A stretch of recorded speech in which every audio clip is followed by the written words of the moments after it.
جب انسان نماز ادا کر رہا ہوتا ہے نا تو حضور اکرم صلی اللہ علیہ وسلم کا خیال ہمیشہ رہتا ہے. وہ جب درود شریف پڑھے گا تو حضور کا خیال آئے گا. حضور کی عبادت کوئی نہیں کرتا, نماز ہے ہی حضور کی سنت, نماز حضور کی سنت ہے. انسان حضور کی سنت ادا کر رہا ہوتا ہے. اور اس حد تک کیسے ادا کرتا ہے؟ حضور اکرم صلی اللہ علیہ وسلم کا خیال ہمیشہ ذہن میں رہتا ہے, اس حد تک کہ اس میں احمد پر توجہ کریں. اس میں احمد جب انسان کھڑا ہوتا ہے تو احمد کی الف بن جاتا ہے. احمد الف ہا میم دال, الف ہا میم دال. کھڑا ہوتا ہے تو اس میں احمد کی الف بن جاتا ہے. رکوع میں ہوتا ہے تو اس میں احمد کی ہا بن جاتا ہے. ہاں, سجدے میں ہوتا ہے تو اس میں احمد کی میم بن جاتا ہے. آخری بیٹھنی بیٹھتا ہے تو اس میں احمد کی دال بن جاتا ہے, دال بن جاتا ہے. وہ کریم رب ہے, نماز اپنی پڑھا رہا ہے, تصور یار بھی کہیں رکھے ہوئے.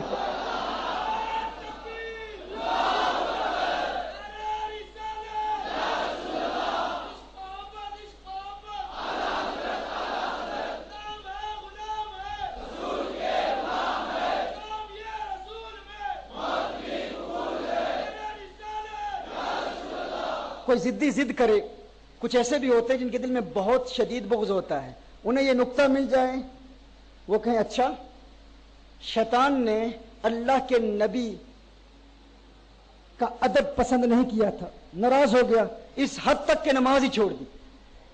میں نماز ہی چھوڑ دیتا ہوں, اللہ کے نبی کا ادب نہیں کروں گا. اگر آج کی اس محفل میں کوئی شیطان کا چیلا آیا ہوا ہو اور وہ کہے اچھا یہ نماز ایسی ہے, یہ تو تصویر محبوب ہے, اچھا اب میں نماز ہی نہیں پڑھتا. ایسے بھی ہوتے ہیں نا بھائی, شیطان اگر استاد ایسا کام کر سکتا ہے تو شاگرد بھی کر سکتے ہیں نا. کوئی یہ کہے کہ اب میں نماز ہی نہیں پڑھتا, تو میں کہتا ہوں اگر تو نماز نہ بھی پڑھے پھر بھی تیرا سارا جسم تو یہ حضور کی یاد دلاتا رہے گا. وہ کیسے تو نماز نہ بھی پڑھ. تھوڑا سا کھڑے ہو جائیے یہاں پر. یہ دیکھیے شاہد صاحب, ان کے تھوڑا سا پیچھے ہو جائیں, تھوڑا سا پیچھے. اگر کوئی کہے میں نماز نہیں پڑھتا, میں کہتا ہوں انسان کے جسم پر غور کر لے. انسان نماز نہ بھی پڑھے, اس کا چہرہ محمد کی میم بنا ہوا ہے. غور کیجئے, چہرہ محمد کی میم ہے, اس کے دو بازو محمد کی ہاں ہے, اس کا پیٹ محمد کی میم ہے, اس کی دو ٹانگیں محمد کی دال ہے. میم ہا میم دال. انسان ہونے کے لیے تجھے محبوب سے پیار کرنا ہوگا, تجھے محبوب سے پیار کرنا ہوگا.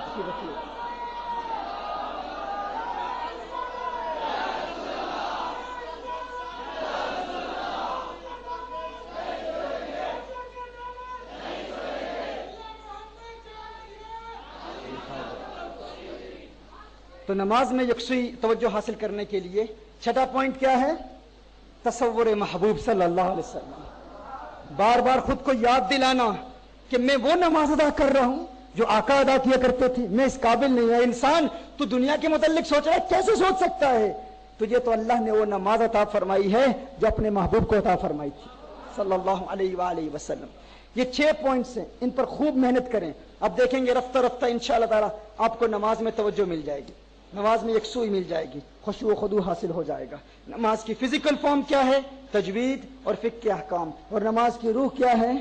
نماز کی روح یہ ہے کہ انسان مکمل یکسوئی کے ساتھ نماز ادا کرے, خشوع و خضوع کے ساتھ نماز ادا کرے. اور مکمل خشوع و خضوع کے ساتھ نماز ادا کرنے کے لیے طریقہ کار کیا ہے؟ ایک پوائنٹ ابھی صرف بیان کیا ہے. ایک پوائنٹ کی 6 قسمیں ہیں. وہ کیا ہیں؟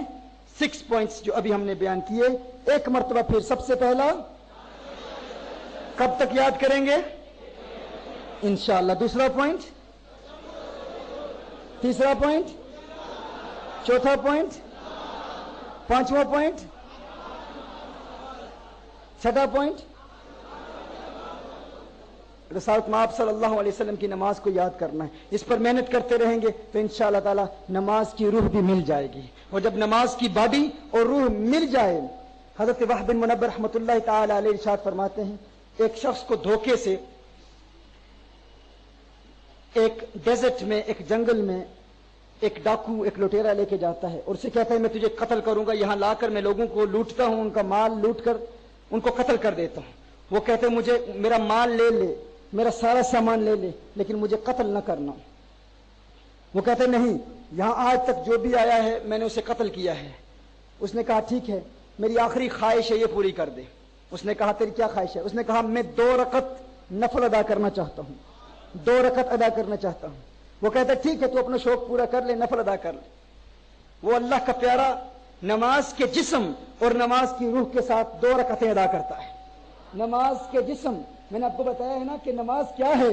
یہ نماز آپ کو فزیکل اینیمیز سے بھی بچاتی ہے، شیطانی حملوں سے بھی بچاتی ہے، گناہوں سے بھی پاک کر دیتی ہے، اور فزیکل اینیمیز آپ کے جانی دشمن جو آپ کے دشمن ہیں، جو آپ کو قتل کرنا چاہتے ہیں، آپ کو لوٹنا چاہتے ہیں، ان کا مقابلہ بھی نماز کرتی ہے۔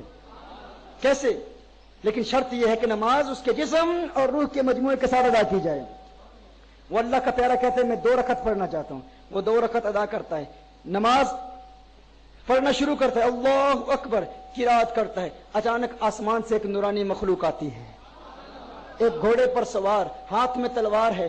وہ جو اس کو قتل کرنا چاہتا ہے اس پر حملہ کرتا ہے، اس کو قتل کر دیتا ہے۔ یہ نمازی سلام پھیرتا ہے، سلام پھیرنے کے بعد السلام علیکم ورحمۃ اللہ، السلام علیکم ورحمۃ اللہ۔ دیکھتا ہے وہ جو شخص اسے قتل کرنا چاہتا تھا وہ خود مردہ پڑا ہے، اس روحانی نورانی مخلوق کے پاس جاتا ہے، تو کون ہے، کہاں سے آیا ہے؟ اس نے کہا میں تیری نماز ہوں، میں تیری نماز ہوں۔ یہ جو 2 رکعتیں تو نے ادا کی ہیں، میں انہی 2 رکعتوں کی شکل بن کے میں انسانی شکل میں آیا ہوں تاکہ تیرے دشمن کا مقابلہ کروں۔ یہ نماز کا فائدہ ہے۔